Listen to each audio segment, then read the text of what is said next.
Hello and welcome to voicepeaker.net। आप देख रहे हैं राइट्स वॉच और मैं हूं आपका मेज़बान अहमद सईद।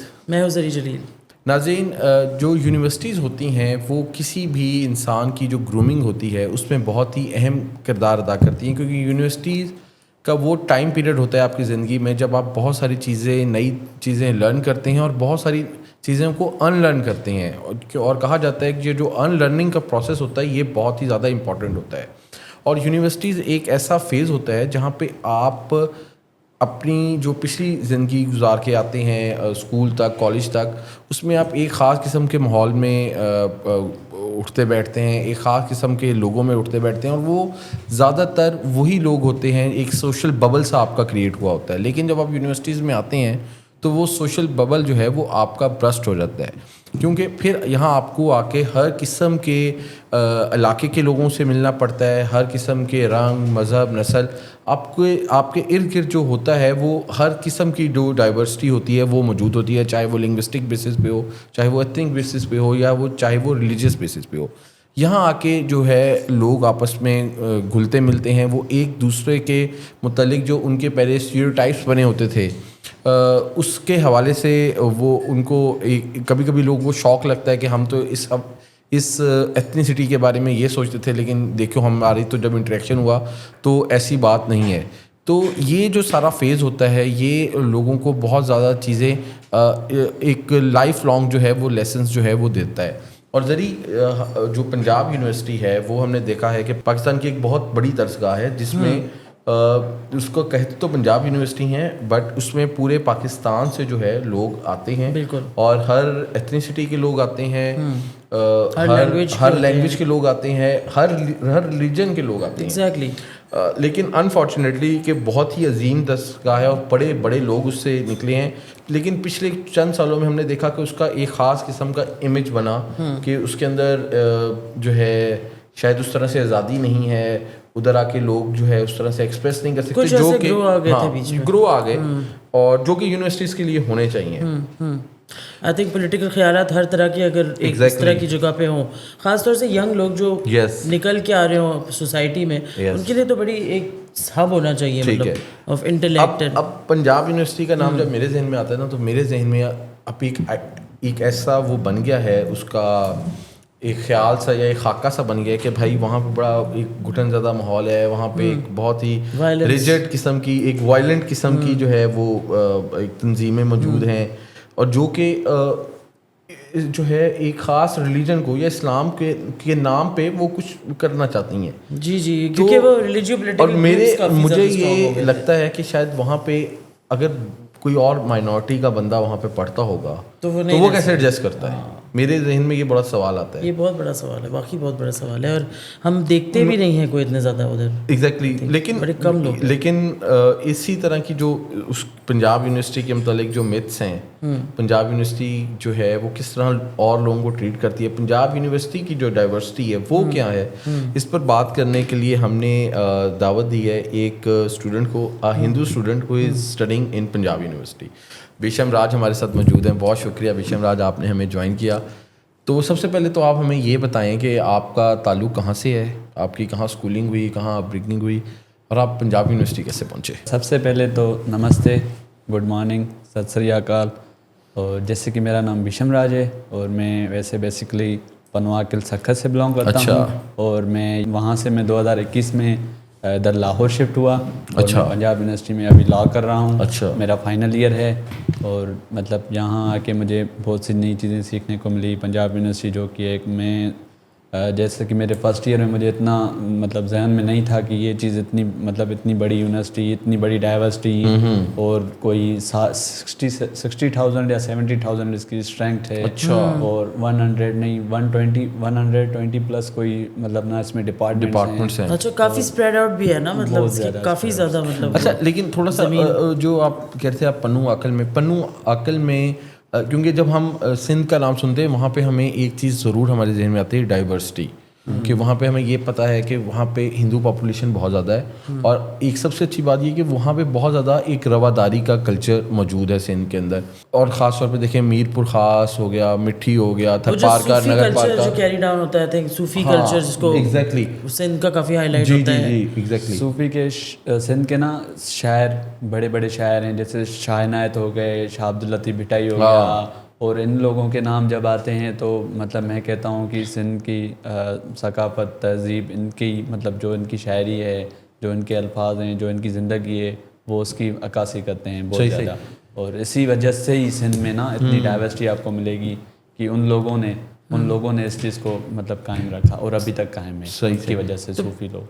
तो बिशप, आप जब सिंध से इधर आए पंजाब लाहौर, तो आपने तो अपनी ना सिर्फ एथनिक आइडेंटिटी पीछे छोड़ी, आपने अपनी माइनॉरिटी आइडेंटिटी साथ तो लेके चली, लेकिन एक तरह से आप और ज़्यादा माइनॉरिटी में आ गए ना इधर लाहौर में, क्या आप सिंधी होते हुए भी प्लस हिंदू होते हुए। तो मतलब वो एक तरह से ना दो मुझे माइनॉरिटीज़ के एक टैग लग गए। एक तो मैं हिंदू हो गया, ठीक है, उसके बाद आप सिंधी भी हो गए, तो मतलब वो भी एक अलग किस्म की यहाँ पर वो चीज़ समझी जाती है।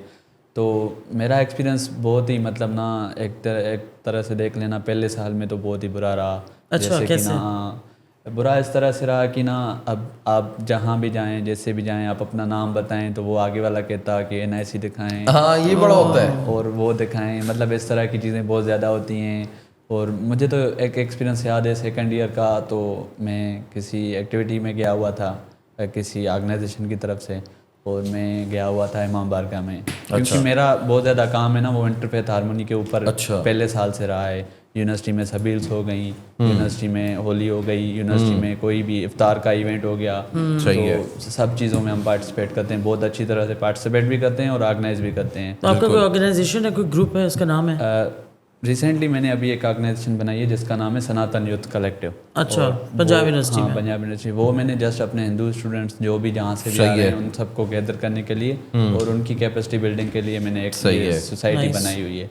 और उसके साथ साथ मैंने जैसे आपको बताया ना कि मैं इमाम बारगाह में गया हुआ था, तो वहाँ पर जैसे ही मैं गया तो वहाँ पे ना उन्होंने ऑर्गेनाइजेशन वालों ने बोला कि आप यहाँ पे ही खड़े होकर ना आप एक इंटरव्यू दे दें। तो मैं इंटरव्यू देने लगा, जब मैंने अपना नाम वगैरह बताया तो वहाँ पे ना छोटे बच्चे खड़े हुए थे, और वो बच्चे मुझे आके कहते हैं कि अच्छा आप ऐश्वर्या के दोस्त हैं, आप उनसे मिले हैं। और मुझे ना ऐसे करके ना वो मतलब चेक कर रहे थे कि ये इंसान रियल में इंसान है। और मतलब मैं कह रहा था तुम ब्लड मेरी निकालोगे क्या, इतना चेक कर रहे हो। तो मतलब इस तरह के वो बच्चे मतलब होते। फिर मैंने उनको बोला, उनसे प्यार से बात की, फिर वो समझे। फिर उनको मैंने बताया कि मेरी फैमिली में यहाँ पर ही रहते हैं, हम उधर नहीं गए बहुत टाइम से लेके। तो ये सारी इतनी मिथ्स यहाँ पर क्रिएट की हुई, इतनी मिथ्स क्रिएट की हुई जिसका कोई आइडिया नहीं है। किस तरह की मिथ्स? अगर आप जैसे आपने कहा NIC चेक कराते हैं आपसे, वो कौन सी जगह है जिस पे आपको रोकते हैं या चेक कराते हैं, मतलब किस तरह की जगह है? देखें ना, आम लोगों को ना यहाँ पे नहीं पता कि यहाँ पर भी इतनी कम्युनिटी रहती है, यहाँ पर लोग रहते हैं। उनको मतलब ना पंजाब में तो उनको ये आइडिया है कि यहाँ पर पाकिस्तान में कोई नहीं है, वो बस सिंध में देखते हैं कि हाँ सिंध में है। सिंध को तो एक तरह से ना वो अलग ही तस्वर करते हैं कि लाहौर में बड़ी कम फैमिलीज हैं ना, हिंदू फैमिलीज है। अभी शिफ्ट हो रही हैं, अभी मतलब जो दूसरी सिटीज़ हैं पंजाब के, वहाँ से भी शिफ्ट हो रही हैं लाहौर में। तो अभी मतलब उस तरह से पॉपुलेशन हो रही है। अच्छा, इस पे तो हम अभी आते हैं कि पंजाब के अंदर क्या कल्चर है, सिंध के अंदर क्या डिफरेंस है। बट मैं थोड़ा सा आपका वो डिसीजन मेकिंग प्रोसेस समझना चाह रहा हूँ कि जब आपने FSC कर ली और अब आपने एडमिशन लेना था लॉ में। अब मैं बहुत सारे लोगों को जानता हूँ जो कि सिंध में पढ़ते हैं और बड़े बड़े होते हैं, तो उनकी पहली चॉइस कराची होता है। वो कहते हैं कि हम कराची जाते हैं। उसमें उसकी एक तो रीज़न होती है प्रॉक्सिमिटी, और दूसरी उनकी रीज़न होती है कि कराची का जो कल्चर है, एक्सेप्टेंस है, डाइवर्सिटी है, वो बहुत अच्छी है। तो आपके पास क्या चॉइस थी? आपने क्यों पंजाब यूनिवर्सिटी चूज़ की? मेरे लिए चॉइस मैंने इसीलिए लाहौर को चूज़ किया या इस्लामाबाद। मेरे ना 2 ऑप्शंस थे, एक इस्लामाबाद था, दूसरा लाहौर था। मैंने कराची को ऑप्शन रखा ही नहीं। आपने सोचा ही नहीं? क्यों? मैंने अप्लाई भी नहीं किया। वजह यही थी कि मतलब जस्ट लाइक ना कराची उस तरह से बहुत महंगा भी है, और मतलब दूसरी वहाँ पे कराची सस्ता है। नहीं, कराची को तो कहा जाता है कि मतलब वो एक मिडिल क्लास का है। ट्रांसपोर्टेशन के लिहाज से और रहाइश के लिहाज से, और मतलब बहुत सी चीज़ें हैं जहाँ में आपको रहाइश के लिहाज से काफ़ी महंगा है। मतलब यहाँ पे आपको ट्रांसपोर्टेशन में तकलीफ़ नहीं होगी और दूसरी चीज़ों में तकलीफ़ नहीं होगी। वो इंफ्रास्ट्रक्चर जो बना हुआ है अब सिंध और पंजाब की, और क्योंकि आपका ताल्लुक पनू आकल से, उसकी एक प्रॉक्सिमिटी भी बनती है विद पंजाब, ये भी वजह थी? नहीं, ये भी वजह थी। और मैं ना जस्ट अपने मेरी फैमिली में ना मैं पहला ही मतलब बच्चा हूँ जो यूनिवर्सिटी लेवल की एजुकेशन लेना चाह रहा था, ठीक है। और मैं चाह रहा था कि कोई ऐसी एजुकेशन है, मतलब कोई ऐसी यूनिवर्सिटी चूज़ करूं जिसका ना बहुत अच्छा इम्पैक्ट हो और मैं दूसरों को इंस्पायर कर सकूं और दूसरों के लिए कोई काम कर सकूं। तो मुझे पंजाब इस चीज़ में बेस्ट लगा, क्योंकि यहाँ पर एक तरह से ना बच्चे को बहुत ज़्यादा ग्रूम किया जाता है। मैं जब आया पहले साल में तो मैं नहीं समझता कि जो अभी मैं जा रहा हूँ या जिस तरह से मैं निकल रहा हूँ कि मैं वही पुराने वाला इंसान हूँ। बहुत ज़्यादा चेंज हो गया हूँ मैं, बहुत ज़्यादा रिफाइनमेंट ज़रा आप समझते हैं वो ग्रूमिंग बहुत ज़्यादा है। यहाँ पर आपको ना हर कल्चर का बच्चा मिलेगा, हर कल्चर का बच्चा मिलेगा। यहाँ से गिलगित भी कनेक्टेड है, कश्मीर भी कनेक्टेड है, KPK भी कनेक्टेड है, हाँ बलूचिस्तान के भी लोग। तो ये चीज़ें बहुत ज़्यादा मुझे, जब आप ये डिसीजन कर रहे थे, देखें जब हम पंजाब यूनिवर्सिटी का नाम सुनते हैं उसके लिए हमारे जहन में काफ़ी सारे खदशात आते हैं, मिथ्स आती हैं बहुत सारी। तो आपकी जो फैमिली थी उसका क्या कंसर्न था? ऑब्वियसली कि जब आप एक रिलीजियस बैकग्राउंड से जा रहे हैं एक दूसरी जगह, तो बहुत सारी चीज़ें जो है ना कंसीडर की जाती हैं घर वालों की तरफ से। और जिस तरह आपने बताया कि आप पहले ऐसे शख्स हैं जो यूनिवर्सिटी लेवल की एजुकेशन के लिए मूव कर रहे थे, तो क्या उनके के क्या कंसर्न्स है? क्या उनका ये था कि भाई पंजाब ना जाओ, या ख़ास तौर पे पंजाब यूनिवर्सिटी ना जाओ, वहाँ पे जो न्यूज़ हम सुनते हैं वो सही नहीं होती? पहले तो मैं ये कहूँगा कि ना यहाँ पर जब मैं आ रहा था यूनिवर्सिटी में तो मेरे अबू ना अभी तक भी मैं जस्ट उन्होंने विजिट नहीं किया। इतना मतलब वो करते हैं कि ना उन्हें पता है कि ट्रस्ट है, ये वो सारी चीज़ें क्या है, ट्रस्ट है मेरे ऊपर। ट्रस्ट है, अच्छा। हाँ, तो वो बस आज तक यहाँ पर नहीं आए विजिट करने कभी, देखने के लिए कि बच्चा पढ़ भी रहा है नहीं पढ़ा। उन्हें इतना ट्रस्ट है। और दूसरी चीज़ ये है कि ना उन्होंने ना मुझे जो मतलब एक तरह से ना छोड़ा, वो हमारी सिंधी जो यहाँ पर बच्चे पढ़ते हैं ना यूनिवर्सिटी, हमसे पहले जो सिंधी पढ़ते हैं ना, उन्होंने उनके ऊपर छोड़ा, क्योंकि उन्हें पता था कि ये लोग हैं तो मतलब ऐसा कुछ भी नहीं होगा एक हिंदू के साथ या किसी और के साथ। तो मैं पहले साल से लेके अभी तक आखिरी दिन तक मैं उनके साथ होता हूँ। मतलब मेरे जो रूममेट्स हैं वो भी मुस्लिम्स हैं, बट मुस्लिम नहीं, वो कहते हैं पहले हम सिंधी हैं। तो इस तरह का उनका वो है। तो मतलब सिंधी वाला एक फ्रेटर्निटी आपको मिल गई, मतलब थोड़ा सा ये जिस तरह आप बात करें, यही मैं थोड़ी सी मजीद इसकी डिटेल चाहता हूँ कि पनुआकल में जब आप थे वहाँ पे क्या, क्यों आप एज ए जो हिंदू थी वो एज ए पूरी कम्युनिटी के तौर पे रहती थी, या आपके साथ आपके मुस्लिम लोग भी थे, और जो आपकी स्कूलिंग थी उसका एक्सपीरियंस कैसा रहा था? देखें, सिंध की अगर बात करें ना तो सिंध में आपको ये पता नहीं लगेगा कि ना ये कौन है, ये हिंदू है या ये मुस्लिम है। और आप ना एक शॉप पे जा रहे हो और एक शॉप से निकल के दूसरे शॉप पे जा रहे हो ना, वो दूसरा हिंदू का ही होगा। अच्छा, इतने कनेक्टेड शॉप्स हैं, इतने कनेक्टेड घर आपको मिलेंगे। तो वहाँ पे इस चीज़ का तो कोई मतलब मैं समझता हूँ कि कोई नाम का नहीं देते, कोई देखने का कोई तस्वीर नहीं। वो वहाँ पे आपका नाम सुन के कोई नहीं चौंकता, कोई नहीं, और कोई आपको वो चुटकी भी नहीं काटता, कुछ भी नहीं होता। और वहाँ पे अगर वो थोड़े बहुत अम्यूज़ड होते हैं तो वो क्रिश्चियन कम्युनिटी से थोड़े बहुत अम्यूज़ड होते हैं, जो मतलब ना हमारे सिटी वाले हैं। कराची में तो बहुत ज़्यादा रहती है क्रिश्चियन कम्युनिटी, पर हमारे वाले सिटीज़ में कम रहती हैं। और वहाँ पे अगर कोई चर्च हो तो फिर वो वहाँ से उस चीज़ से बहुत ज़्यादा अमेज्ड होंगे कि ये कोई नई चीज़ है। तो वही सेम प्रेजेंस नहीं है वहाँ क्रिश्चियंस की। जरिए ये थोड़ा पंजाब का डिफरेंस है कि यहाँ पे अगर चर्च होता है या क्रिश्चियन हमें पॉपुलेशन मिलती है तो उसको एक बिल्कुल नॉर्मल वे में हम यहाँ पे ना ट्रीट करते हैं। हाँ, उसकी वजह ये है कि डेमोग्राफिक्स होते हैं। वहाँ पे हिंदू हमेशा से रहे, उनकी ज़मीनें भी थी। तो आप जब स्कूल में थे वहाँ पे कितने क्या वो रेशो थी स्टूडेंट्स की, हिंदू मुस्लिम स्टूडेंट्स क्या रेशो थी? नहीं, मैं आपकी स्कूलिंग की बात कर रहा हूँ। के अंदर किस तरह का माहौल था? स्कूलिंग में 50-50% होती थी। अब देखे जाए तो जब मैंने ना 9 से लेके इंटर तक जो भी फ्रेंड्स रहे हैं सारे हिंदू भी रहे हैं, मुस्लिम भी रहे हैं, और वो अभी यहाँ पर मेरे साथ पढ़ भी रहे हैं, उनमें से 2-3। अच्छा, तो मतलब इस तरह का है। तो 50-50% है। अगर क्लास में 40 होंगे तो उसमें से 20 या 15 तो कंफर्म हिंदू होंगे। तो वहाँ पे आपने कभी ऐसी कोई चीज़ नहीं फेस की कि मैं डिफरेंट हूँ किसी से? नहीं, ठीक है, ज़ाहिर आपकी लैंग्वेज एक है, आपकी वो लिविंग जो आप रह रहे हो, जहाँ पे रह रहे हैं वो भी एक है, और ऑब्वियसली फेथ बेस्ड भी आपने कभी वो डिस्क्रिमिनेशन नहीं। और ना वहाँ पर अगर कोई फेस्टिवल हो, कोई भी इवेंट हो ना, वो खुद से ज्वाइन करते हैं, हमें उनको कहने की ज़रूरत भी नहीं पड़ती। जो होली का त्यौहार हो गया, दिवाली हो गया, दिवाली हो जाए, वो आते हैं खुद हमें आके ग्रीटिंग्स दे के जाते हैं, हमें कहने की कुछ भी ज़रूरत नहीं। और हम उनको रिटर्न में देते हैं जब ईद होती है तो रिटर्न। हाँ ठीक। लेकिन इधर आपने किया डिस्क्रिमिनेशन फेस, आप कह रहे हैं इधर थोड़ा बहुत?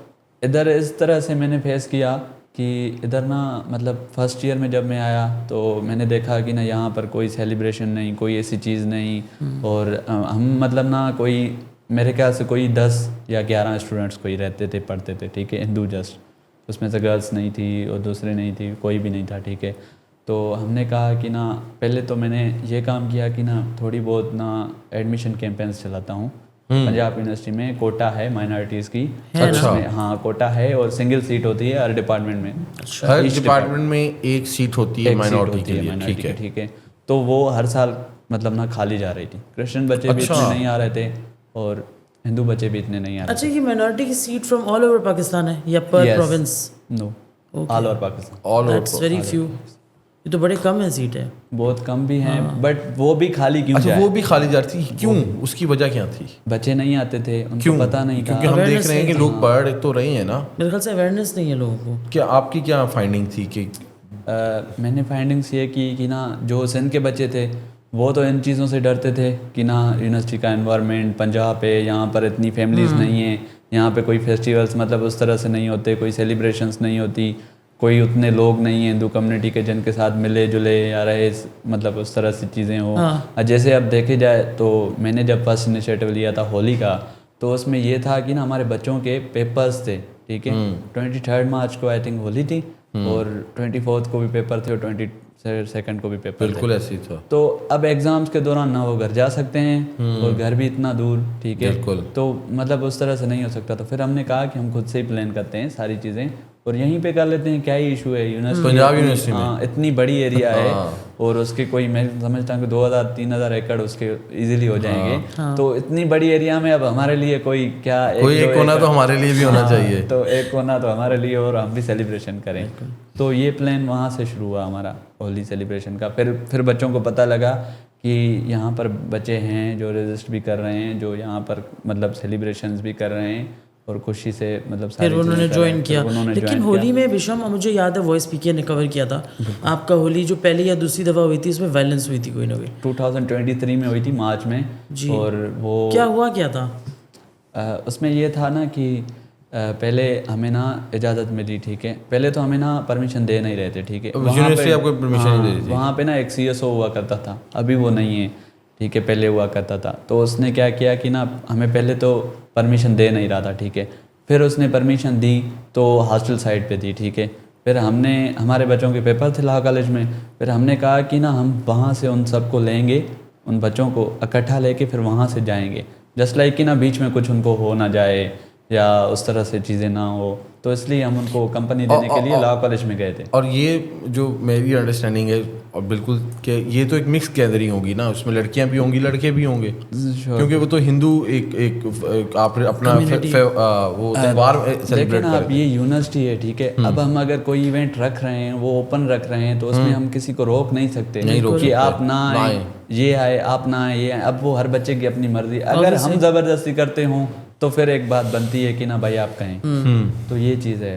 तो फिर क्या हुआ? तो फिर ये हुआ कि हम वहाँ पर गैदर हो रहे थे, तो वहाँ पर हमारे साथ सराइकी काउंसिल के भी बच्चे खड़े हुए थे, सराइकी बच्चे खड़े हुए थे, उनका भी कोई प्रोटेस्ट था पर बाहर था यूनिवर्सिटी से, वो भी खड़े हुए थे, हम भी खड़े हुए थे। तो यहाँ से अचानक से वो कोई जमीयत का टोला आता है और वो मतलब स्पीकर भी हमारा नहीं था, जस्ट लाइक कि ना वो साउंड स्पीकर था, क्योंकि हमारी सारी जो अरेंजमेंट थी ना, जो वेन्यू उन्होंने यूनिवर्सिटी ने दिया हुआ था, हमारी वहाँ पर सारी अरेंजमेंट हो चुकी थी कि हमने जाके वहाँ पे ही सेलिब्रेट करना है।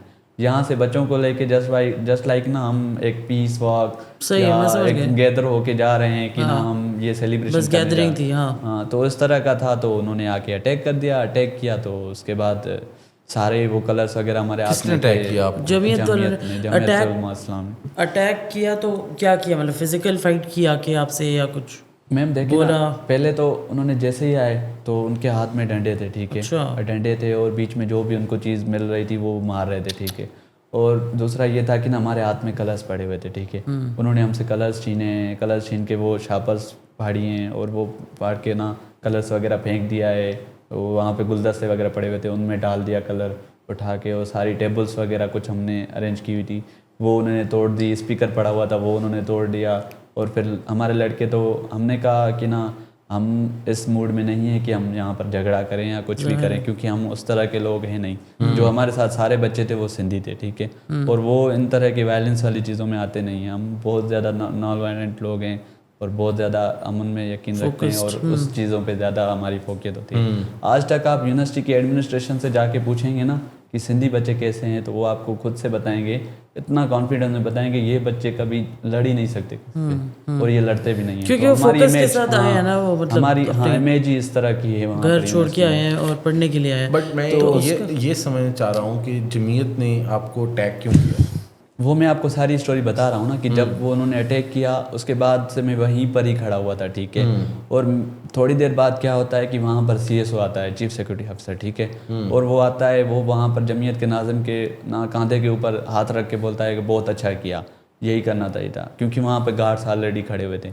अब CSO का मौक़िफ़ ये था कि हमने आपको यहाँ पर अलो नहीं किया था। अब जब आपने अलो नहीं किया था तो आपके गार्ड्स थे, आपके लोग थे, वो आके हमें रोकते, वो आके हमें कहते कि भाई यहाँ पर कुछ भी मतलब गैदरिंग ना हो, ये चीज़ें ना हो। ये कौन होते हैं? ये यूनिवर्सिटी के मालिक तो नहीं है कि ये आके रोक रहे हैं, ठीक है। और उस तरह के आके आप उनको शाबाशी भी दे रहे हैं, तो फिर तो यही हमें जाएगा कि आप इनके साथ मिले हुए हो, आपने ये सारा प्लान किया हुआ है। और वो कह रहे थे कि ना, और उनके जो नारे थे ना जमीयत वालों के, वो यही थे कि ना अल्लाह अकबर, हमने इस्लाम बचा लिया, इस तरह से, और ये फहाशी हो रही हैं, ये इस तरह की चीज़ें हो रही हैं। मतलब बेसिकली होली मनाने पे एतराज़ था, होली मनाने पे एतराज़ था कि यहाँ पर सेलिब्रेट ही क्यों हो रही है, हम इनको ना सारे प्रोग्राम को इनको ख़त्म कर देंगे। और फिर हम वहाँ से जैसे ही निकले हम हॉस्टल एरिया में गए हैं, वहाँ पर हम बैठे हैं। फिर हमने वहाँ पे प्लान किया कि ना हम जाते हैं यूनिवर्सिटी के पास, VC ऑफिस के बाहर। वहाँ पे जाके बैठ के हम कहते हैं कि भाई हमें इंसाफ दिया जाए, हमारे साथ ऐसे हुआ है, हमारे बच्चों को मारा गया है बिला वजह, ऐसी कोई बात नहीं थी, हमने ऊपर से कोई अटैक नहीं। अब जब वहाँ पर गए हैं तो वहाँ पर भी सिक्योरिटी गार्ड्स खड़े हुए थे, ठीक है, और वहाँ पे CSO खुद खड़ा हुआ था और CSO सारी प्लानिंग के साथ था। फिर वहाँ पे हमारे ऊपर गार्ड्स ने भी हमला करने की कोशिश की और गार्ड्स ने मारा भी थी। और उसके बाद विजुअल्स आए थे जो डंडे निकाल रहे हैं, सिक्योरिटी गार्ड्स अपनी गाड़ियों से, उसके बाद वो बच्चों को उठा के भी गए, 4-5 बच्चों को। तो ये सारा एक तरह से ना ये चीज़ें हुई। उसके बाद हमने सारा, आपकी भी कुछ हेल्प थी हमारे साथ कि ना wise.pk वालों, आपकी भी मदद थी कि आपने हमारी इशू को हाईलाइट किया। और भी बहुत से दोस्त थे जो मतलब एक लेफ्ट के और दूसरे जो भी दोस्त थे, उन्होंने हमारे साथ बहुत ज़्यादा अच्छा तामन किया, इंटरनेशनल कवरेज मिल गई। तो और उसके बाद यूनिवर्सिटी एडमिनिस्ट्रेशन ने, इनकी अकाउंटेबिलिटी हुई जिन्होंने वो किया था सारा। हम जब यूनिवर्सिटी के पास गए, यूनिवर्सिटी एडमिन के पास, बाद में जब हमारे मुज़ाकरात हुए, तो हमें यूनिवर्सिटी एडमिन की तरफ से ये कहा गया कि इन बच्चों के ऊपर ऑलरेडी FIR हैं, हम अगर दूसरी FIR भी करते हैं तो फिर कोई फ़ायदा नहीं है। तो मतलब यूनिवर्सिटी इस तरह की चीज़ें कहती थी हमें, तो वो जस्ट ऐसे ही दिलासे देती थी कि हम FIR कर लेते हैं, फिर भी कुछ नहीं होगा, ये नहीं होगा। तो अब देखें आप, इतनी बड़ी यूनिवर्सिटी और इतनी बड़ी एडमिन हो के भी ये चीज़ें कह रही है, तो फिर एक बच्चा वो क्या ही कर सकता है। उसने तो कहा चलो ठीक है, आप अब हमें दोबारा सेलिब्रेशन की इजाज़त दे दें। और फिर उन्होंने दोबारा सेलिब्रेशन की खुद से इजाज़त दी, ठीक है, और उन्होंने कहा कि आप करें, हम आपको करने देते हैं और आप हर साल ये चीज़ करें। हमने उनसे ना रिटर्न में सारी चीज़ें ले ली और उसके बाद से हम हर दफ़ा करते आ रहे हैं। सही। अच्छा, ये एक ही दफ़ा हुआ इंसिडेंट? मतलब इंसिडेंट एक दफ़ा हुआ, उसके बाद से हाँ हम करते आ रहे हैं, ठीक है, हमने एक बार भी नहीं रोका। और उसके बाद से ये होता है कि जब भी हम हर साल करते हैं ना, उसके बाद से फेसबुक के ऊपर पोस्ट्स, कमेंट्स और इन चीज़ों की मतलब बड़ी बड़ी पोस्टर्स लगती हैं कि हम आपको ऐसे करेंगे, छोड़ेंगे नहीं, थ्रेट किया जाता है आपको। हाँ, ओपनली थ्रेट किया जाता है फेसबुक के, हाँ, सोशल मीडिया पोस्ट के ऊपर। हम इसको आगे लेके चलेंगे, बट मैं ये जानना चाह रहा हूँ कि इस इंसिडेंट का आप पर क्या असर हुआ? ऑब्वियसली ये आपके लिए कितना बड़ा कल्चरल शॉक था कि जब आपने देखा कि भाई ये चीज़ जो कि सिंध में बहुत नॉर्मल थी और हर कोई इसमें शामिल होता था, और जब मैं अपनी यूनिवर्सिटी में आके करना चाहा उन लोगों के साथ जिनके साथ मैं रोज़, इनके साथ आपका कहीं ना कहीं इंटरेक्शन होता हो, और वही आपको अब वो करने से रोक रहे हैं, तो आपके लिए ये कितना बड़ा शौक था? पहले तो मैं जिस हॉस्टल में रह रहा था ना, हॉस्टल में 15, तो वो हॉस्टल ना फुल्ली जमीयत की थी, ठीक है। अच्छा। हाँ, मतलब स्ट्रेंथ मेजॉरिटी में उनकी थी। और मतलब जब ये आप डीप एंड में पहुंच चुके थे। हाँ, जस्ट लाइक कि ना मैं हेडक्वार्टर में ही रह रहा था, एक मतलब उनके साथ ही पंगा लेके और उनकी हॉस्टल में ही रह रहा था, ठीक है। तो जब हम खाना खाने जाते या कुछ भी खाना जाते, मतलब 4-5 बंदे और जो सिंधी हमारे साथ होते दोस्त, उनको साथ लेके जाते। ये मैं उन दिनों के इंसिडेंट की बात कर रहा हूँ जब ये इंसिडेंट हुआ था। तो इस तरह का ट्रामा था कि ना हम अकेले भी नहीं जा सकते थे, और जो भी हम मतलब ना उस टाइम पे 15 से कोई या 18-20 लड़के थे, 20 लड़के प्रेजेंट थे यूनिवर्सिटी में। तो उनमें से ना मेजॉरिटी बच्चे घर चले गए, और घर गए, कोई गुरुद्वारे गया, कोई कहाँ भाग गए। मतलब यूनिवर्सिटी इंसिडेंट के बाद वो लोग मतलब वो छोड़ गए यूनिवर्सिटी। छोड़ के से मुराद ये कि फॉर द टाइम बीइंग वो अपने आप को ले गए बाहर यूनिवर्सिटी से। बिल्कुल वो उस यूनिवर्सिटी में इस इंसिडेंट के बाद। हाँ, और उसके बाद जस्ट हम 2 ही बच्चे थे, एक मैं था और एक खेत कुमार थे। हम दोनों ही थे, और जो सारा लीड कर रहे थे, और सारी प्रोटेस्टर्स ज्वाइन कर रहे थे, सारे इंटरव्यूज़ ज्वाइन कर रहे थे, और हम इस इशू को लेके ना आगे चल रहे थे कि ना नहीं, हमने इनको नहीं छोड़ना। हमें कुछ भी कर दे यूनिवर्सिटी में, हॉस्टल में कुछ भी कर दे, कह रहे कोई मसला नहीं है। बाकी आगे वाले बच्चों के लिए ये चीज़ बहुत ज़्यादा अच्छी रहेगी। ज़रा सा आपने भी पॉलिटिकल एक स्टांस लेना शुरू कर दिया, बिकॉज पहले आप नहीं सोच रहे थे उस लेवल से कि आप कहते हैं हम सिर्फ एक ऑर्गेनाइजेशन बनाएंगे फॉर रवादारी के लिए, कोलैबोरेशन के लिए, लेकिन अब आपने थोड़ा सा उसका एक ज़रा हार्डर स्टांस लेना शुरू कर दिया। और वो अभी तक हमें ना चीज़ एक उसका फल मिल रहा है कि हमने रेजिस्टेंस दिखाई, तो अभी तक हम ये चीज़ उधर सेलिब्रेट कर रहे हैं, और बहुत अच्छे तरीके से कर रहे हैं। और बल्कि इस दफ़ा तो मिनिस्टर साहब भी आए थे इनके सेलिब्रेशन में। अच्छा, माइनॉरिटीज़ के मिनिस्टर आए थे ठीक। अभी रिसेंट जो होली हुई उसमें बहुत अच्छी पार्टिसिपेशन थी, बहुत अच्छे वो हमने देखा, काफ़ी रंग बिरंगे लोग थे, मतलब रंगों का फेस्टिवल था, लोग बहुत ज़्यादा इंजॉय कर रहे थे।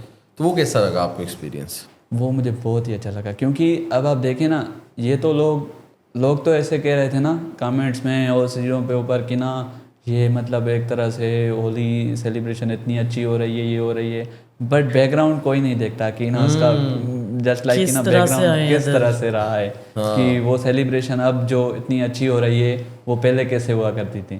नहीं तो आपको किसी सीनियर का कोई मैसेज आया जो पास आउट हो गया हो, हिंदू हो, और उसने कोई आपको कहा हो कि भाई ये पंजाब यूनिवर्सिटी में क्या हो, किस तरह से होली मना ली?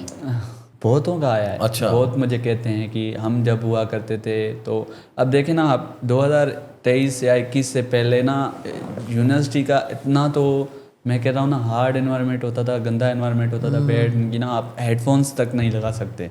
अच्छा। हाँ, सॉन्ग क्या, स्पीकर क्या, कुछ भी नहीं सुन सकते। अगर आप क्रॉस कर रहे हो ना और आपके कान में हेडफोन लगी हुई हो, तो जमीयत का कोई गुजरेगा ना, वो आपकी हेडफोन छीन के वहाँ से ही तोड़ देगा और कहेगा चलो। मतलब इस तरह का एनवायरनमेंट होता था, और उस एनवायरनमेंट को आप ऐसे मतलब लेके आए हो। वो तो हमारे सीनियर्स ने एफर्ट्स की, जो दूसरी कम्युनिटी मतलब सिंधी, मतलब ये बलोच, पश्तून और ये सारे इन्होंने मेहनत करके इन्होंने भी आपको एनवायरनमेंट कुछ क्रिएट किया। नहीं, बिल्कुल हमें इन्होंने बहुत सपोर्ट किया। ये सारे हमारे साथ खड़े हुए थे। देखे ना, 2 तरह के लोग होते हैं, मैं हमेशा यही चीज़ कहता हूँ कि पॉजिटिव भी होते हैं, नेगेटिव भी होते हैं, ठीक है। और नेगेटिव तो वो थे जिन्होंने हम पे हमला कर लिया, ठीक है, सब कुछ कर लिया है, मुझे जिन्होंने जो ख़राब करनी थी वो कर ली, ठीक है। उसके बाद से हमारे साथ कुछ ऐसे लोग जुड़े, कुछ ऐसे मतलब एक्टिविस्ट, कुछ ऐसे अल्लाह के बंदे जो जुड़े, जिन्होंने हमारी मदद की, जिन्होंने हमारे साथ मतलब कहा कि हम हर चीज़ में, हर जगह पे आपके साथ खड़े हुए हैं, हम आएंगे, आप दोबारा करें, कोई मसला नहीं है, आप दोबारा अनाउंस करें, हम आपके पास पहुंच जाएंगे। हमने कहा नहीं, पहले तो हम इनसे बदला लेंगे, मतलब एक तरह से जो हम कर सकते हैं, पुलिस लीगल जो भी चीज़ें हैं वो करेंगे, फिर हम सेलिब्रेशन तो करेंगे। और सेलिब्रेशन तो आपने किया वो पुलिस वाला लीगल एक्शन किया? क्योंकि आप खुद लॉ स्टूडेंट हैं, तो ऑब्वियसली आपको तो बहुत ज़्यादा अपने राइट्स की हमने रिटन कंप्लेंट्स हर जगह पे मतलब ना जमा करवाई कि। और दूसरा, हमारा फर्स्ट सेकंड ईयर था, और हम ये भी नहीं चाह रहे थे कि ना कि हम ही सारा कुछ वो पेशियों में जाए। हम चाह रहे थे कि ना यूनिवर्सिटी एडमिनिस्ट्रेशन आगे आए और वो इनको मतलब एक तरह से ना इनके ऊपर जो है रिस्ट्रिक्शंस वो लें, हम ना लें। हम तो एक तरह से ना बच्चे हैं, और हम इतने फाइनेंशियल स्ट्रॉन्ग भी नहीं है कि हम उन चक्रों में पड़ते रहें। और ये सारा कुछ वैसे भी ऑलरेडी फैमिलीज वगैरह काफ़ी वो हो रही थी। जब ये हुआ सारा, और आप लोगों ने एक तो ये होली की जो आपने कर लिया फाइनली, और ये और खासतौर पे जब वायलेंस हुआ, उसकी खबर जब पहुंची होगी, तो क्या आपकी फैमिली का क्या रिएक्शन था? पहले तो ना मैं जब आपको बताता हूँ कि जब इंसिडेंट हुआ उसके बाद से मैंने मोबाइल फ़ोन बंद कर दिए, और मैं चला गया दोस्त के पास दूसरे मतलब हॉस्टल में, ठीक है। मुझे पता था कि पुलिस यहाँ पर पेट्रोलिंग करेगी और उन्होंने उठा लेना है या कुछ भी कर लेना है, ठीक है। पहले तो मैं वहाँ से चला गया, दूसरी जगह पे रह रहा था, फिर वहाँ से जैसे शाम को मैं वापस आया अपनी हॉस्टल, उसके बाद से मैंने घर वालों से अभी तक तो कोई कांटेक्ट किया ही नहीं। मुझे पता था मैं अगर कांटेक्ट करूँगा मुझे वो कहेंगे कि अभी निकल के आ जाओ, अभी ये भी बड़ा इशू होता है वैसे। मैंने बस वो उनको इन्फॉर्म नहीं किया। फिर तीसरे या चौथे दिन मैंने उनको बताया कि ये सारा कुछ हुआ था और ये अभी इस तरह से सॉर्ट आउट हो गया है। तो उन्होंने कहा चलो ठीक है, हमें पता था तुम इस तरह के करोगे, पर मैंने ना उनको एक ये भी झूठ बोला था कि ना हाँ मैं दूसरी जगह पे हूँ, सेफ हूँ, मैंने ऐसा कुछ नहीं किया, मैं इन चीज़ में था ही नहीं, मेरे कोई एग्ज़ाम्स थे, मतलब इस तरह के झूठ बोले। तो फिर वो उनको उस तरह से बताने के लिए, तो फैमिली बहुत ज़्यादा परेशान थी। और दूसरे बच्चे थे जो न्यू थे बहुत ज़्यादा, तो उन्होंने तो डायरेक्टली पहले ही उसमें बता दिया कि हम भी थे, ये था वो था, तो उनको उन्होंने बुला लिया। सही, मतलब काफ़ी हमारे बच्चे इस वजह से चले गए थे। अच्छा विष्णु, आप फेस करते होंगे डिस्क्रिमिनेशन ओवरऑल जब भी पाकिस्तान और इंडिया के दरमियान कुछ ना कुछ होता है, जियो पोलिटिकल इशूज़ होते हैं, आपके ऊपर एज ए हिंदू इन पाकिस्तान क्या इफेक्ट होता है? और ख़ासतौर पर पिछले साल जब और ये सिंध और पंजाब दोनों में मतलब क्या डिफरेंस है या क्या कॉमन पॉइंट्स है? इस वाली बार में तो मैं नहीं समझता कि उस तरह के कोई इफ़ेक्ट्स आए हैं या इस तरह की कोई चीज़ें हुई हैं। बट जब मैं उस दिन पे ना, जब ये मई वाला इंसिडेंट हुआ, उस दिन पे मैं मुस्लिम टाउन में बैठा हुआ था और मैं दोस्त के साथ बैठा हुआ था। मुझे जैसे ही पता लगा कि ना इन्होंने भावलपुर में अटैक किया है, ठीक है, और मस्जिद के ऊपर, मेरा तो फर्स्ट रिएक्शन दोस्त के साथ यही था कि यार देखना अब सिंध में ये चीज़ें होंगी, सिंध में वो चीज़ें होंगी। मुझे एक तरह से खतरा था, मतलब मैं एक तरह से मुझे फीलिंग्स आ रही थी, ठीक है, क्योंकि मैंने पास में देखा तो बाबरी मस्जिद जब की हुई थी शहादत, उसके बाद हमने देखा कि यहाँ पे हमने हिंदू टेम्पल्स को बहुत ज़्यादा मैंने देखा। घोटकी में हुए थे, कुछ डेरकी में हुए थे, लाहौर में रहमियार खान वाली साइड पे हुए थे, लाहौर में जैन मंदिर को जो जिसको हम कई सालों लगा के रिस्टोर किया है। तो अच्छा वो आपको था? फिर मुझे वो थोड़ी बहुत थी फीलिंग, बट फिर मैंने देखा कि उस तरह से नहीं है, मतलब वो लोग कुछ अब ठीक हो गए हैं या कुछ समझ गए हैं, वो उस तरह की हरकतें नहीं कर रहे। तो फिर मैंने ऐसी कोई एक्टिविटी 2 दिन के अंदर देखी नहीं। लेकिन ऐसे इंसिडेंट में हमेशा ऐसा होता है कि टीवी पे हम देखते हैं कोई इंटरव्यू में, तो जो हिंदू होते हैं वो बार बार याद दिला रहे होते हैं पाकिस्तानी कौम को कि भाई हम आपके साथ ही हैं, हम इधर के रहने वाले हैं। ये क्यों करने की ज़रूरत पड़ती है? मतलब हाँ, जस्ट लाइक हमें ही क्यों ये प्रूव करना पड़ रहा है कि ना कि हम सिटीजन हैं, हम यहाँ ही पैदा हुए हैं, हम मोहब्बत करते हैं, मतलब ये क्यों? हम भी तो उस आम जो पाकिस्तानी है उसकी तरह ही है ना। बल्कि हिंदू कम्युनिटी तो सारा द सॉइल है एक तरह से, वो तो एंशिएंट टाइम से रह रही है, वो तो आई थिंक बहुत सारे लोग तो माइग्रेट भी नहीं किए ऐसे तो ही। समहाउ कि ये जो जंग हुई इसका जो सबसे ज़्यादा एक तरह से इम्पैक्ट आया वो हिंदू कम्युनिटी पे आया। देखें अगर हम सिर्फ रिलीजियस टूरिज्म की बात करें, वो इंडिया में बहुत ज़्यादा रिलीजियस टूरिज्म है हिंदू कम्युनिटी का पाकिस्तान में।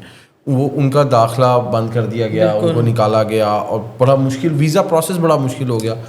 तो अच्छा, इसमें मैं आपको एक चीज़ ऐड करूँगा कि ना जब ये मई वाला इंसिडेंट हुआ था ना, तो उसमें हमारी कुछ फैमिलीज आई हुई थी थरपारकर की तरफ से, मेरे दोस्त की। तो उनका ना सेकंड डे के ऊपर इंसिडेंट रात को हुआ है 2 बजे, और उसका ना सेकंड डे के ऊपर उसकी मतलब ना यहाँ से एग्जिट था, एग्जिट नहीं जस्ट वो विजिट के लिए जा रहे थे।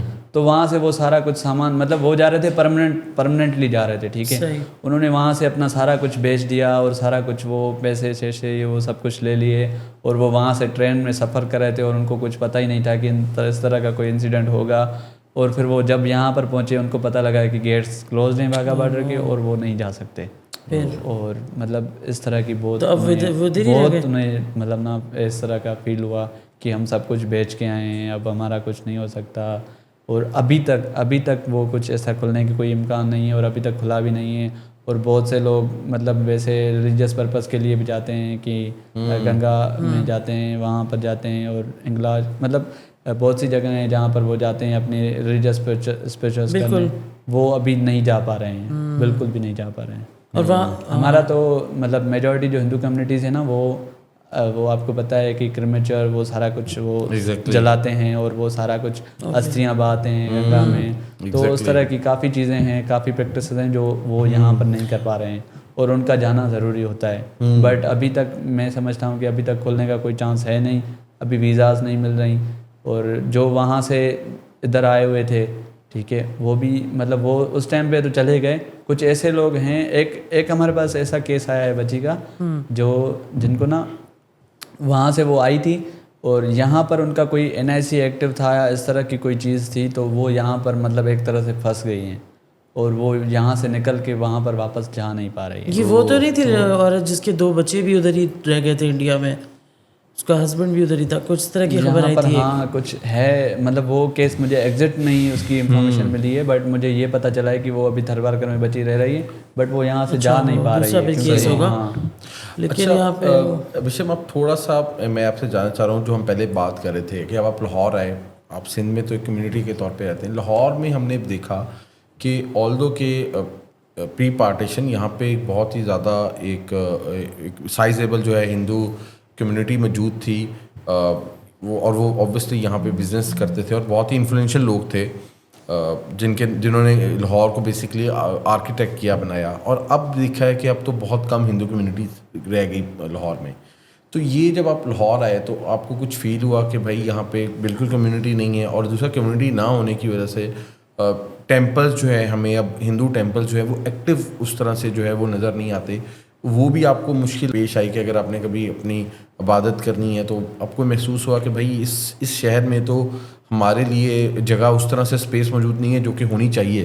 पहले तो मैं जब भी अंदरून जाता हूँ तो वहाँ पर मैं देखता हूँ कि ना ऊपर हमारे वो रिलीजियस कुछ सैम्बल्स बने होते हैं और वो काफ़ी चीज़ें, आप जाएंगे ना अंदरून में बिल्कुल मोची गेट वाली साइड पे, वहाँ पे आप देखेंगे कि ऊपर जो बिल्डिंग्स हैं, ऊपर जो चीज़ें बनी हुई ना, वहाँ पर आपको हमारे रिलीजियस सैम्बल्स मिलेंगे, बहुत सी ऐसी चीज़ें मिलेंगी जो आपको लगे कि ना कि यहाँ पर बहुत ज़्यादा अच्छी पॉपुलेशन थी हिंदू की, और यहाँ पर ये सारा अंदरून उनका ही एक तरह से ना रिहाइशें थी, ठीक है, कारोबार था उनका, कवर्ड था बहुत ज़्यादा इलाका हिंदू पॉपुलेशन के साथ। तो मैं जब भी वहाँ जाता हूँ कि देखता हूँ कि यार देखो किस तरह से यहाँ पर लोग होते थे, मतलब वो हिंदू रहते थे और मुस्लिम्स भी रहते थे। तो लाहौर मतलब एक तरह से वो नहीं है कि ना जस्ट एक मतलब एथनिसिटी या एक रिलीजन का ही जस्ट वो गढ़ हुआ करता था, वो हर रिलीजन का हर मतलब। लेकिन कोई चीज़ लूज़ भी हुई है आप लोगों की ट्रेडिशनल, मतलब जैसे शमशान घाट, अब उसको आप देखिए, आई डोंट थिंक कि पंजाब में एटलीस्ट कोई शमशान घाट का कल्चर है। तो आप लोग किस तरह से अपना फ्यूनरल्स वगैरह किस तरह से करते हैं ऑर्गेनाइज, क्या प्रोसीजर है? मैं तो अभी तक ना जो यहाँ पर परमानेंटली जो लाहौर में रह रहा हो, एक ही फैमिली से मिला हूँ, एक या दो ही फैमिली से मिला हूँ, ठीक है।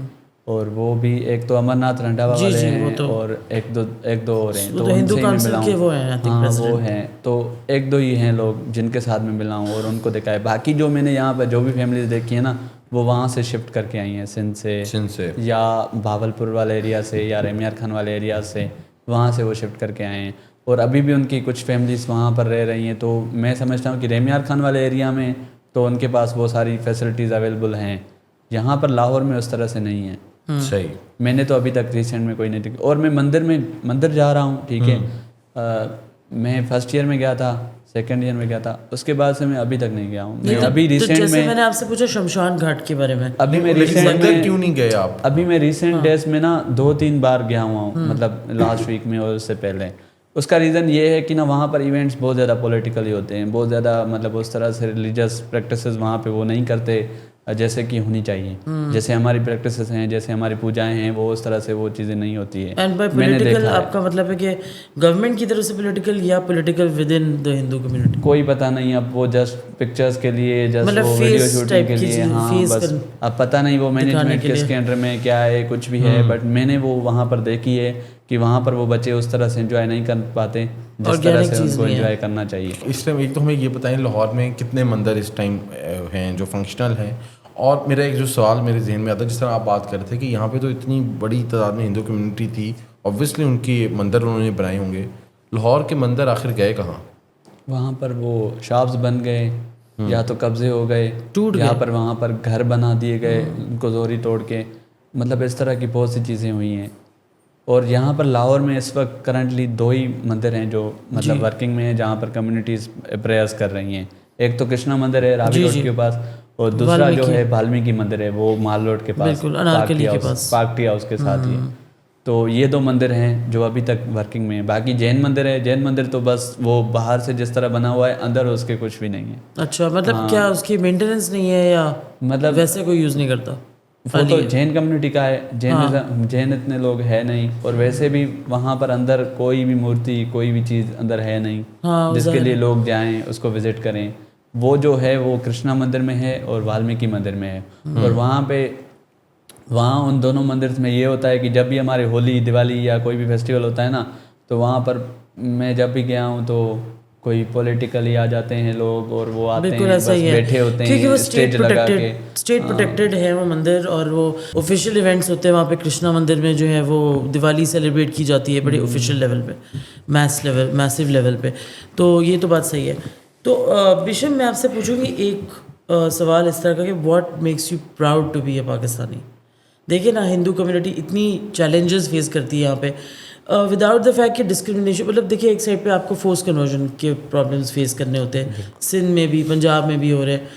उसके अलावा आपको रेगुलर बेसिस पे आपको नाम सुन के आपको डिस्क्रिमिनेशन फेस हो रही है। ये सारी डेली लाइफ में जब एक इंसान की होती है तो बड़ा मुश्किल काम होता है कि जो है आप मुल्क से मोहब्बत अपनी एक्सप्रेस कर सकें या फील कर सकें या प्राइड भी फील कर सके। और ये तो मैं छोड़े रिलीजन, मैं तो ऑर्डिनरी लोगों की बात कर रही हूँ कि बड़े परेशान हैं लोग मुल्क से डिफरेंट वजूहात के लिए। लेकिन आप now as a member of the Hindu community, अगर आपसे मैं पूछूँ what makes you proud to be Pakistani, do you feel proud to be? मुझे प्राउड इन चीज़ों में मिलता है कि ना, अब अगर यहाँ का अगर हिंदू इंडिया में भी जाता है ना, तो उसको एज अ पाकिस्तानी ही ट्रीट किया जाता है, उसको वही चीज़ें वहाँ पे फेस करनी पड़ती है। Exactly. तो मैं नहीं समझता कि ना यहाँ वाला हिंदू अगर वहाँ जाएगा तो वो बड़े एक ना सुकून से जिएगा, लग्जरी लाइफ होगी, इस तरह से कुछ भी नहीं है इस तरह से।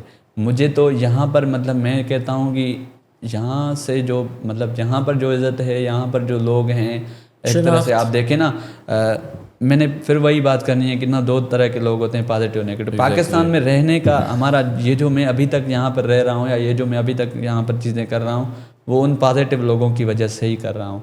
वो यहाँ के काफ़ी मेरे पंजाबी दोस्त भी हैं, मेरे यहाँ के काफ़ी बलोची भी हैं, यहाँ पे काफ़ी पश्तून दोस्त भी हैं जो इस तरह की चीज़ें को प्रमोट करते हैं, जो इस तरह के दोस्तों को ज़्यादा उनके साथ बातें करते हैं, उनको सपोर्ट करते हैं। उन्हीं लोगों की वजह से मैं यहाँ पर रह रहा हूँ। और दूसरा ये है कि मुझे पाकिस्तान से मोहब्बत इसलिए है क्योंकि यहाँ ये हम ना अपने रिलीजियसली, मैं आपको बताऊँ ना कि हम रिलीजियसली अपनी धरती को ना एक माता का रूप देते हैं ना, एक जस्ट लाइक ना हमारी गॉडेस है, उनका रूप देते हैं कि धरती माँ, ठीक है। तो हम अपनी जो हमारी धरती है ना, उसके साथ हम कभी भी नफरत नहीं कर सकते, भले कुछ भी हो जाए। जस्ट लाइक ना हमारी ये रिलीजन्स की तरफ से ना इनकॉर्पोरेट किया गया है हमारे उसमें, हमारे रूह में देखा जाए तो, हमारे दिमाग में, हमारे दिल के अंदर कि ना हमने धरती के साथ कभी भी गद्दारी नहीं करनी, हमने धरती के साथ कभी भी वो नहीं करनी। हमारे लिए सबसे पहले धरती है, तो हम ये मोहब्बत पाकिस्तान से इस चीज़ की वजह से करते हैं। बाकी लोग चाहे जो भी हो, जैसे भी हो, वो तो हमें तो शिकवा तो रहेगी लोगों, लेकिन आपका ये प्रिंसिपल है, कंट्री के साथ हम नहीं कर सकते। अच्छा बिशप, मैं थोड़ा सा वो जानना चाह रहा हूँ कि जिस तरह आप लॉ की क्लास में हैं, अब आप अपनी उसमें खुद ही एक ही हिंदू हैं या आपके साथ और भी कोई हिंदू हैं उस क्लास में? बिल्कुल हिंदू हैं, बहुत हिंदू की अभी पॉपुलेशन आ गई है। नहीं, आपकी जो जिस तरह आप लॉ कर रहे हैं वहाँ से, आपकी जो क्लास है या आपका जो सेक्शन है उसकी मैं बात कर रहा हूँ। नहीं, उसमें तो नहीं है, उसमें जस्ट एक मैं हूँ, एक दूसरा है, उसका नाम विजय कुमार है, मतलब दो ही बच्चे हैं। जब आप पहले दिन गए और सबने अपना इंट्रोडक्शन कराया और आपका नाम, तो कुछ लगा कि लोगों को शौक हुआ, लोग देखे भाई ये कौन है? मैं क्लास में एक ही था और बहुत ज़्यादा शौक हुए। और वहाँ पे मेरा फर्स्ट क्लास था इस्लामियात का, ठीक है। और मैं जैसे ही गया तो वहाँ पे जैसे सबका इंट्रोडक्शन हुआ, मेरा भी हुआ। तो वहाँ से वो टीचर था, वो मुझे उठा के कहता है कि ना, मतलब मुझसे रिलीजियस क्वेश्चंस करना शुरू हो गए कि आपके इतने खुदा हैं, आपका ये है, आपका वो है। ये तो बड़ी पर्सनल बात है। टीचर, मतलब एक टीचर की मेंटालिटी ये है कि ना वो इस तरह के सवालात पूछ रहा है। तो ये चीज़ें बहुत ज़्यादा हैं। और ये चीज़ें मैं तो समझता हूँ कि ना ये उस दिन फर्स्ट दिन के ऊपर थी, जब से हमने होली सेलिब्रेट की है या जब से हमने ये अपने आप की प्रेजेंस अपनी शो करवाई है ना, उसके बाद से ये चीज़ें मैं कहता हूँ कि अभी कोई नहीं पूछता। अभी उनको पता लग गया है कि यहाँ पर बच्चे हैं, यहाँ पर पढ़ रहे हैं और वो उनकी प्रेजेंस है। हाँ। तो बिशम, हम एंड करते हैं अपना इंटरव्यू इस नोट पे कि आप हमें बताएं क्या होना चाहिए ऐसा जिससे मेजॉरिटी कम्युनिटी और माइनॉरिटी कम्युनिटी का एक एक बेहतर कोलैबोरेशन हो, बेहतर एक जॉइनिंग हो, यूनिटी हो। ऐसी क्या चीज़ होनी चाहिए सबसे पहले जो आपकी लिस्ट पे है? सबसे पहले तो मैं कहता हूँ कि टॉलरेंस होनी चाहिए। कैसे पैदा हो टॉलरेंस? टॉलरेंस इस तरह से पैदा हो सकती है कि मेरे ग्रीवेंसेस हैं, ठीक है, और जो आपके ग्रीवेंसेस हैं, दोनों को एक टेबल पे ला के ना उनको मतलब ना एक तरह से सॉर्ट आउट किया जाए। अब जैसे आप देख लें कि मेरी कम्युनिटी जो इस वक्त माइग्रेट हो रही है, इस वक्त जा रही है, उनके रीजंस क्या है, पहले तो ये आप रीजंस पता लगाएं, ठीक है। अब आपको रीजंस मिल गए, रीजंस के बाद आप उनकी किसी सॉल्यूशन की तरफ तो जाए ना। कोई हम ये नहीं कहते कि आप एक फुली फाइनल एक ऐसा सॉल्यूशन लेके आएँ जो मतलब ना वो सारी चीज़ें को ख़त्म कर दें। अब जैसे हमारे पास बहुत ज़्यादा इस वक्त हमारी कम्युनिटी का मसला है फोर्स कन्वर्जन, ठीक है।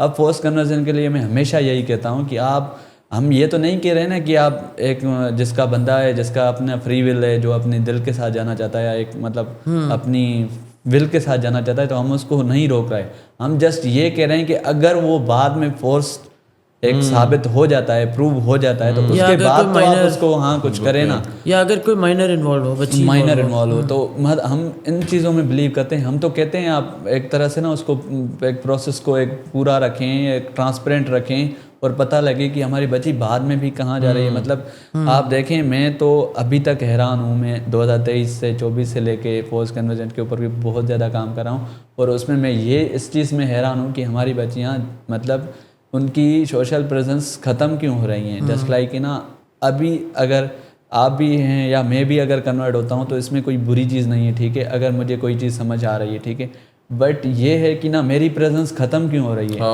एग्जैक्टली जस्ट लाइक कि ना मेरी सोशल अपीयरेंस क्यों खत्म हो रही है, वो तो होनी चाहिए ना।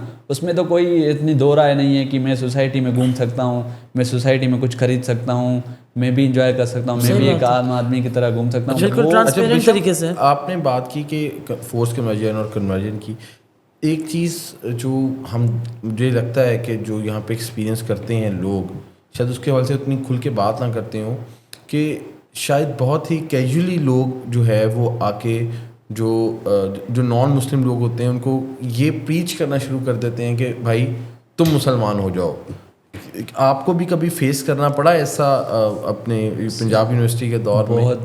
बहुत बार फेस करना पड़ा है, क्योंकि ना हमें फर्स्ट ईयर मतलब हमारा जो पहला क्लास स्कूल का क्लास है ना, उसमें ही हमारे साथ ये पढ़ाया जाता है कि भाई इस्लामियात पढ़ाया जाता है और दूसरी चीज़ें पढ़ाई जाती हैं, और जो इखलाकियात हमें पढ़ाए जाते हैं वो उनकी ज़रूरत तो सबसे पहले सबको है। मैं हर बार यही कहता हूँ कि ना सही बात है, एथिक्स जो है वो मैंडेटरी होनी चाहिए, हाँ, सबके लिए होनी चाहिए और वो किसी एक के लिए नहीं होनी चाहिए। तो कोई वाकया अगर आप बता सकें कि जो जब आपको किसी ने कैजुअली तौर पे, और वो मैं इसलिए ये जानना चाह रहा हूँ कि शायद जो कर रहा होता है वो अपने तौर पे कह रहे थे कि तो मेरे तरफ से बड़ा एक गुडविल जेस्चर है कि मैं आपको लेकर आ रहा हूँ एक दूसरे मज़हब की तरफ, बट जो सुन रहा होता है ये बात वो किस तरह से उसको रिसीव कर रहा होता है, वो थोड़ा सा अगर आप अपना एक्सपीरियंस बता सकें। और आपकी क्या रिस्पॉन्स है इन चीज़ों के? मुझे तो 1-2 बार इनवाइट मिल चुकी है, मैं आपको ऑनेस्टली बता रहा हूँ, ठीक है। और मुझे मेरे दोस्तों की तरफ से मिल सकती है। दोस्त भी जो यहाँ पर मेरे बने हुए हैं तो उनकी तरफ से 1-2 बार मुझे इनवाइट मिल चुका कि भाई आप भी हमारे ना वो इस चीज़ को ऐसे बताते हैं कि ना हमारे रिलीजन में ये है कि ना आप जिसके साथ घूमें फिरें या जो अगर कोई दूसरे गैर मज़हब का है तो आप उसको एक बार अपने रिलीजन की तरफ उनको दावत दें। तो वो ये बात करके फिर कहते हैं कि ना भाई हम आपको दावत दे रहे हैं कि आप हमारे रिलीजन में आ जाए। तो मतलब इस तरह का चीज़ करते हैं, और फिर मेरा आगे से रिएक्ट मतलब उस तरह से नहीं होता है, क्योंकि जस्ट वो फन टाइप या मतलब उस तरह से कहता है और हंस के कहता है, तो फिर मैं उसको ज़्यादा वो नहीं फील करता कि ऑकवर्ड या फील उसको रूड रेस्पॉन्स नहीं करता। बस मैं उसको कहता हूँ कि थैंक यू भाई, अगर कोई ऐसी चीज़ हो, जब मुझे इस चीज़ में पैदा किया गया है तो मैं इसी चीज़ में रहूँगा। मुझे कोई शौक नहीं है कि ना मैं वो चेंज करता रहूँ या उस तरह से करता रहूँ। तो आपके लिए कितना ऑकवर्ड होता होगा उस मोमेंट पे कि ना और खास तौर दिल दुखाओ ना ऑफेंड करो। खास तौर पे वो जो बात वो करेंगे वो दोस्त होते हैं आपके, जो आपके साथ सारा दिन उठते बैठते खाते पीते साथ हैं, उनकी तरफ से इस तरह से एक बात आना, तो ये आप अब वो एक तरह से शौक लगता है आपको कि भाई ये तो मेरे साथ सारा दिन रहता है, ये इसके जहन में ये बात क्यों है। क्या माइंड करते होंगे मतलब पर्सनल लेवल पे? हाँ, पर्सनल लेवल पे बच्चे माइंड करते हैं, बहुत ज़्यादा माइंड करते हैं। और उसके बाद मैं आपको बता रहा हूँ ना कि यूनिवर्सिटी के बच्चे जब इस तरह के सवालात करें आपसे या इस तरह की चीज़ें करें, तो आप एक क्या ही एक्सपेक्ट कर सकते हैं कि ना 8th 7th या 6th क्लास वाले बच्चे के साथ कि वो किस तरह के सवाल करता होगा। सही बात है। इसी नोट पे हम एंड करते हैं। नाज़रीन, आपने गुफ्तगू सुनी बिशम राज की, और वो बेसिकली हमें अपनी कहानी सुना रहे थे कि how he survived as a Hindu in Punjab University. हमें उम्मीद है कि आपको ये गुफ्तगू, ये कॉन्वर्सेशन की पसंद आई होगी, और इस तरह की गुफ्तगू को सुनने के लिए और मज़ीद जानने के लिए हम उम्मीद करेंगे आप हमें फॉलो करेंगे हमारे सोशल मीडिया हैंडल्स पर। देखते रहिए voicepk.net। आपकी खबर, आपकी आवाज़, voicepk.net।